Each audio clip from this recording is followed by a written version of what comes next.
No, it wasn't him. My brother got me into BJJ. My older brother, Alki. Yeah. He was He was my second student. Rob's second student. And he hated it because the guy who was first was a friend of his, and then his friend left and quit. He's like, because I used to have cards with your number on. So you'd be like 1001 was the first guy. So Elkie had like 0002, right? So they knew how many people there were and stuff. Yeah, I started jiu-jitsu. My first class was like just before Christmas in '98 with Rob, and then I went back and started in '99. I was playing football at the time. I was in rules football, and I was working as a bouncer. I just finished playing Aussie rules football actually about a year earlier, and I think was I still working as a bouncer? Yeah, I still was working as a bouncer when I first started, and when I first joined jiu-jitsu, I thought we did working together at the Everyone Hotel. I think we did one night. Yeah. Brother Festa.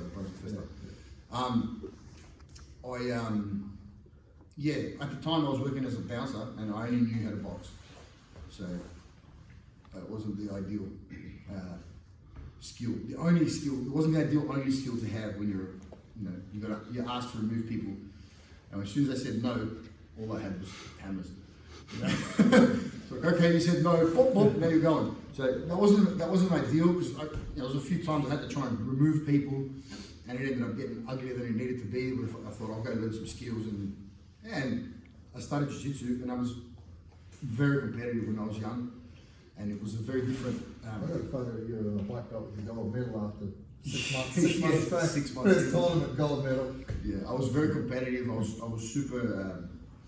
I came from a competitive sport background. I wanted to. As soon as I saw how hard it was and how involved, I just fell in love with it and I kept doing it. I was training from probably '99, and Rob will tell you this himself. Like the scene was very, very rough back then. It was nothing like it is today. Because you didn't follow me to the city. You weren't there for any of the no rules fight matches and shit that I had? Only the first ones you had at Brunswick. Yeah. I saw a couple there. Yeah, the guy with the mohawk. Yeah. Splattered blood all over the windows. It was a very, very different scene to today. Nobody came in. They didn't know what jiu-jitsu was. They weren't watching UFC. No. Man, don't mess with the jiu-jitsu guy. Back then it was like underground. It was like people learning in squash courts from blue belts. And travel. I'd travel from New Zealand. I'd fly to Brisbane to learn from a blue belt in a squash court. And you can imagine now, 20-something years ago, we're all young and dumb in our 20s. So there was no one really like senior in the game that was senior enough with enough knowledge and enough know-how to like calm us down. And it was a bloodbath. Everyone was trying to kill each other. Those guys were in Rio and they were doing that. They were smashing each other. So they come over here, you get some guy first lesson, you smash him. Yeah. You show him jiu-jitsu. It was very, very different to today. But anyway, everyone's gotten older and we've matured and we've gotten smarter and we realized that's not the way. There's how many hundreds of people went through your school? My school is 11 years old, Leverage Youth Academy. I've had 1,200 and something people go through the school in 11 years. I've made 7 black belts. Just less than 1%. And I'm friendly. Our school's friendly. We've got a really nice environment. It's really tough to get good at jiu-jitsu. It takes a long time to get good at jiu-jitsu. And it takes commitment. It's not a journey it's less than 1%. Now remember, you probably hear the stats, you're like, 1%, that's bullshit, it's got to be higher. No, it's 1% of people. 1% of people that put a gi first are going to wear a black belt. And I think the hardest belt to get is your blue belt, because you don't know shit. Yeah. If you stick around, I promise it gets easier and easier. It snowballs. It looks like a mountain when you're looking at it from white belt. Halfway up the mountain there's an elevator. I promise. Purple belt, it's easy. It just starts. That's what I say. It's like a bell curve. White, blue, purple, brown, black. So don't quit. It's the sort of thing that if you continue it, and this is the other thing, no one can help you get good at this. Everything you achieve in this room, you're going to do it yourself. Rob cannot make you a black belt. He can't. That's the truth. I can't make you a black belt. Rob can sit here and teach enough lessons for you to learn to become a black belt. But you have to make yourself a black belt. How long did it take you to get a black belt? 10 years. 10 years. Who the hell did that for you? Did someone do it for you? I just paid more. Oh, nobody does it. No one's going to sweat for you. No one's going to get smashed under side control for you. No one's going to get beat up for you. No one's going to bleed. No one's going to get injured. You got to do it all. So everything you take from here, you need your teammates around, but you're doing it yourself. So everything you achieve in here, you should be proud of, because it's 100% self-earned. No one can help you. This isn't football. This isn't rugby. There's no teammates. You have a bad day, you're going to pay the price. There's no one to, pass it to this guy. Pass to which guy? You're the only guy. You're the only one here. So the buck stops with you. And this is why most people quit too, because it's too confronting. Your ego is going to get tested every step of the way here. You're going to get smashed. You're going to start building it up again, start feeling good about yourself, and you get smashed down again. New belt. Yeah. But this is good for you. It's tempering you. It's good for your character. It's good for your. It's good for you. It's going to make you a more humble person, a better person, as well as a better fighter. You're going to become a better fighter, but you don't have to say, if you come in here and do this, you're going to become a better fighter, right? But the fighter is a. How many of you walk around here, Queensland, fighting? You have fights? How many fights you had this year?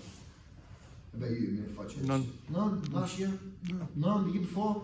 None. Fuck. Probably have to go back to school before you have a fight, yeah? So you don't walk around having fights. So what's the point in knowing all this stuff? What's the point? What the hell? What do you learn? Well, it's the same reason you buy insurance. You don't buy insurance because you go around having car accidents every day here. You buy in case. Well, you learn this in case. Now, hopefully you never have another fight in your life. But the lessons you're going to learn are much bigger than the techniques. The lessons from jiu-jitsu, the holding on and waiting, when you're safe, don't move. Man, that's a good strategy for life. You're safe, it's not maybe uncomfortable, but if you run, you might die. So stay where you are. This is a good strategy. I can't remember the exact story, but there was it goes into, like, it falls into this. There was a bird flying south for the winter. If you've heard it, don't reckon. Anyway, while it was flying south, it froze, and it fell, frozen, and landed in a big pile of cow dung. It's like, man, look at my life. I'm sitting there thinking, man, my life is miserable. I'm horrible. Like I got frozen, and now I'm falling into a big pile of shit. How bad? Anyway, while I was sitting there contemplating how bad his luck was, the shit started thawing him out. Started to loosen up. He started to feel better. He started feeling good. Started flapping his wings. Started making noise. Was chirping away. And a fox heard him and he ran over and ate him. Because he made too much noise. So sometimes when you're stuck, the moral to the story was, when you're stuck in a bad position, or it might seem like a bad position, if you're warm and it's all right and you can sort of survive, shut your mouth. Just sit there and shut up. Don't try to make it, just shut up and wait for the situation to play out. It's the same thing here. Sometimes when we're stuck in bad spots, every ounce of you wants to get out. Man, stop. That's all your natural instincts in jiu-jitsu are wrong. Everything you think you can know how to do, what you think to do, is wrong. You have to learn this stuff. Did anyone ever come in here day one, early on, before you were shown a move and get a move right before you were shown it? No. Everything you tried to do was wrong. When you first learned to do a double leg takedown, you told people, get down, put your knee down. Everybody does this, don't they? Now that's the knee that goes down. There's the other knee. You need to, everything is backwards here. So you need to learn jiu-jitsu. You can't, nobody knows it. So because of that, because you need to come in here and invest time to learn it, this is why it works so well. This is why when you get to a blue belt level and you get your hands on a guy that has no idea, they can be stronger than you. They're not going to get away. They're going to lose. This is why it works so well. Yeah. So every little bit of time you invest in here, it's going to be good for you in the long run. It's going to teach you, apart from being a better fighter, more flexible and all that, it's going to make you more patient. It's going to give you more strategy. It's going to give you more of all the good stuff, hopefully. Yeah, if you only take the lessons of the fighting away, you're missing the big picture. I would have stopped fighting a long time ago. I would have stopped training a long time ago if this was just fighting. If it was just fighting, I didn't need to get any better than I was 10 years ago. I was fine. But I've continued to improve, and the improvement is not just coming with my skills on the mat. It's coming everywhere, and it will continue to happen. It's helping me evolve. It's a tool for helping you in your life. So anyway, there's a long-ass answer for your question, but Yeah, started training 20 years ago, mainly for bouncing, and I've continued because of all the other benefits. I actually opened a school. You know, I never pictured myself as a martial arts instructor. When I met you, I was a bouncer, then I went and became a banker, and then I don't know what, didn't have any intentions of becoming a martial arts instructor. None. And I just found myself, 14 years into training, looking around. There wasn't many people still around that started when I started, so I thought, I almost felt obligated to the community to start school. And it's been super rewarding the whole time I've had it. And now it's my full-time job. Now I don't do anything else, just do jiu-jitsu. It's been very, very rewarding. Yeah. But it's a full-time job. I don't treat it any different. I treat it full professional. So I take it very seriously. So anyway, no other questions? Yeah? As a freshman, we'll call it, the biggest hurdle I have is Rob's referred to it as learning the alphabet. Yep. So all these core skills that we have to learn, that's your alphabet. Yep. And you've got to learn to sing your ABCs before you can start saying words. The biggest hurdle I'm having at the moment is it's like an influx of lots of different information coming at once, like the driving analogy use. You first start driving, 40 k's an hour feels like you're doing 200 down the highway. Yep. So everything feels very quick to me at the moment, despite it going slow, especially when you review the footage. It's like, what were you thinking? It's like you're barely moving. Yeah.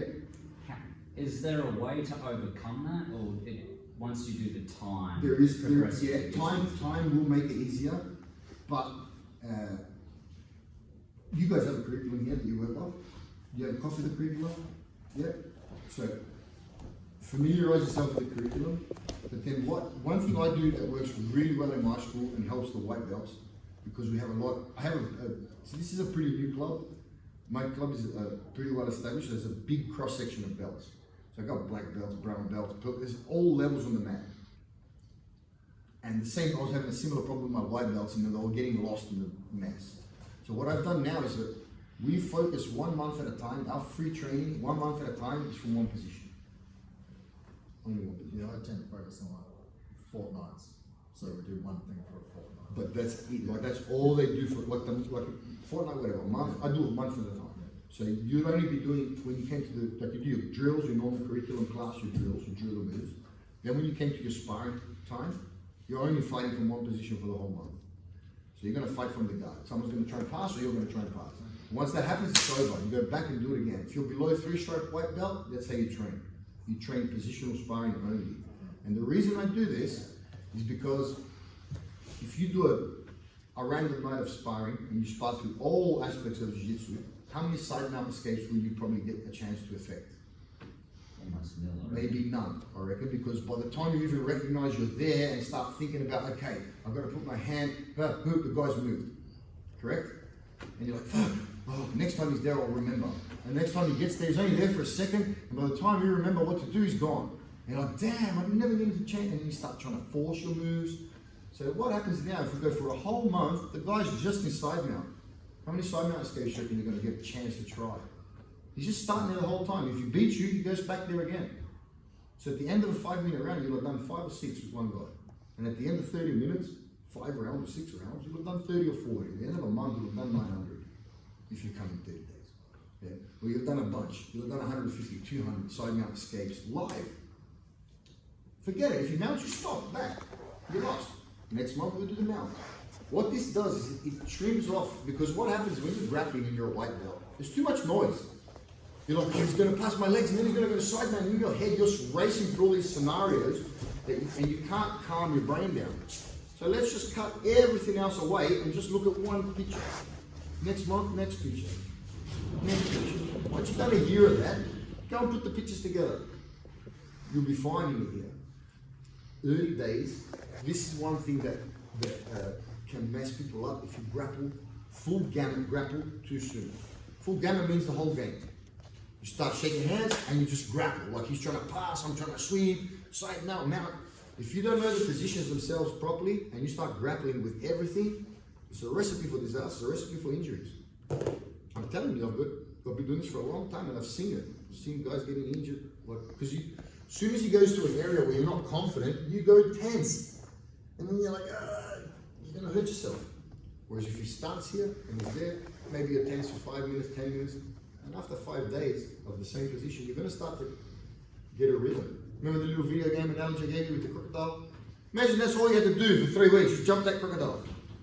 You should be able to jump the crocodile most times at the end of the month. Yeah, and that's how I coach the white belts in my school. So if you're below 3-stripe white belt, you're 100% positional sparring. The only time you're allowed to do anything non-positional sparring, you have to do with like 2 belts above you. So if you train with a purple belt, they're allowed to take you by the hand and take you wherever you want in the game. So on your own, you can't go there. And this is only not because, you know, the retention rate is horrible in jiu-jitsu. If we can keep you guys to blue belt, purple belt, we get black belts. But most people get lost at white belt. So your best bet to hanging around this martial art is to get to blue belt as smoothly as possible. Smoothly means knowledge. Get as much knowledge. Trim down the learning. Don't try to absorb as much. Look at one position at a time. It's going to help you tremendously. I believe. Yeah. And smile when you train. Because every time you're grappling with him, you're like this, he doesn't want to show you nothing. Whereas if he kicks your ass and you smile and you say, hey, show me what you did, he'll show you. When I first started, I was intimidated because I'm like, I'm going to fucking ass beat. Yeah. It's going to take forever. So I spun. I sort of put my ego in check and spun it in a way. It's like there's no winning or losing, only learning. And once I grappled that and accepted that, it's been a blast. Man, it is a blast because you can't lose practice. This is practice. Does anyone, if you win a match in here, does he give you medals? You get medals? Does Joe Rogan come and interview you? This is practice. Did you follow the rugby? The Broncos, can they win at practice? Can they win the match on Thursday night or Wednesday night? Can they win on Wednesday night, the Broncos? Are they playing on Wednesday? No. What do they do on Wednesdays? Don't they train? Yeah. Can they win Saturday's game on Wednesday night at training? No. No. You can't win at training. So if you can't win at training, can you lose? No. That doesn't mean come in here and just lay around and let everybody rip your arms off. But don't be scared to tap to a teammate. Don't be scared. It's over. Don't worry about it. Tap. If you truly are testing yourself in terms of trying to improve your skills, you should be going to your weaker spots. As a white belt, they're all weak. As you're going up and up and up, as you get to this level and this level and this level, you should be going to where you know you have holes and plugging those holes. You can't avoid them. I know a lot of black belts that get to black belt with amazing skills in a few areas and holes in their game that you can drive a truck through. And they just avoid those sections of the game. They just avoid them and avoid them and avoid them. Till they run into someone that drags them right there, and then that's where they kill them.